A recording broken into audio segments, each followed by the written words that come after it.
সব খরচ বাদে প্রফিট গেছে, সাফি প্রফিট গেছে। তো কোম্পানি অনেক খুশি। এই এতটুকু একটা ওয়ার্কশপ সেলসম্যান কি আপনি একাই ছিলেন? আমি ছিলাম, সাথে লোক ছিল না, আমার সাথে ছিল 4 জন, মানে আমার ইনস্টেশন ছিল 4 জন।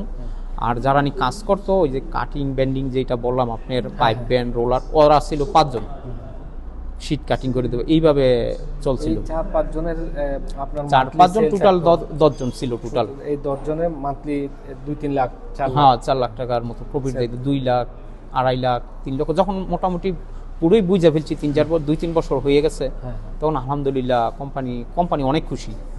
যেটার মধ্যে 5-7 হাজার টাকা এমনও সময় গেছে লস হইতো কোম্পানি, এমনও সময় গেছে কোম্পানির ওই ওয়ার্কশপটা বা মসুদাটা চালাইতেই 5-7 হাজার টাকা লস হইতো। সেই জায়গায় স্টেপ উঠতে আলহামদুলিল্লাহ কোম্পানি অনেক খুশি, অনেক।